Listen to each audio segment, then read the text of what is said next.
नमस्कार, भाषा शिक्षण के समाचार दर्पण में आप सभी का स्वागत है। आज का समाचार जो है वह द्विभाषी है, अर्थात आपको हिंदी व अंग्रेजी दोनों में उपलब्ध है।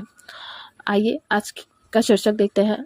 शीर्षक है, अमेरिका के पूर्व राष्ट्रपति डोनाल्ड ट्रंप पर हमले ने उनकी जीत की संभावना को बढ़ा दी है। जी हाँ, सुनने में यह काफ़ी अटपटा लग रहा है, पर वास्तव में अमेरिका के चुनाव और भारत के चुनाव में काफ़ी समानताएं हैं। Former president Donald Trump was injured in an assassination attempt at a campaign rally yesterday in Butler, Pennsylvania. Trump, who emerged with a bloodied face, said he was shot in the ear and described feelings a bullet creeping through the skin. He arrived in Milwaukee tonight for Republican National Convention. पेनिनसिल्विया के Buttler में आयोजित एक चुनावी सभा में America के पूर्व राष्ट्रपति डोनाल्ड ट्रंप पर हुए एक आत्मघाती हमले में ट्रंप घायल हो गए।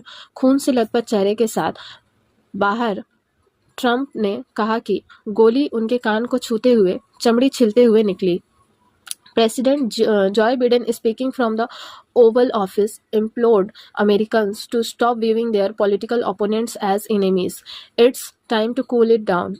The FBI is investigating the shooting as an act of domestic terrorism. A motive is still not known for the deceased shooter, identified as Thomas Matthew Crooks, 20, of Bethel Park, Pennsylvania. अपने गोलाकार कार्यालय से अपने एक संदेश में America के वर्तमान राष्ट्रपति ने अमेरिकी नागरिकों से अनुरोध किया कि राजनीतिक विरोधियों को दुश्मन न माने। यह शांत रहने का समय है। अमेरिकी जांच एजेंसी FBI इस हमले की जांच कर रही है। हमलावर का नाम थॉमस मैथ्यू क्रूक है। इस हमले की मंशा अभी तक प्रकट नहीं हो पाई है। दोस्तों, अगर भारत की ही बात ले लीजिए तो चुनाव के दौरान जिस भी प्रत्याशी पर हमला हुआ या घायल हुए, उनकी जीत पक्की हुई।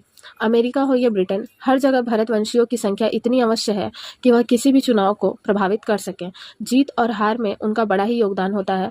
पिछले कुछ चुनावों में स्पष्ट दिखाई भी दिया है। यह भारतवंशी जिसके साथ भावनात्मक रूप से जुड़ते हैं, उनके सुख दुख में भी उनका ख्याल रखते हैं। हालांकि किसी भी प्रत्याशी पर हमला, चाहे भारत हो या विश्व के किसी भी देश में, निंदनीय और चिंतनीय है, पर अक्सर यह देखा गया है कि सहानुभूति के आधार पर ऐसे प्रत्याशी की जीतने की संभावना बढ़ जाती है। अब यह आने वाला समय बताएगा कि जीत किसकी होती है। हम हृदय से ऐसे हमले की निंदा करते हैं। धन्यवाद।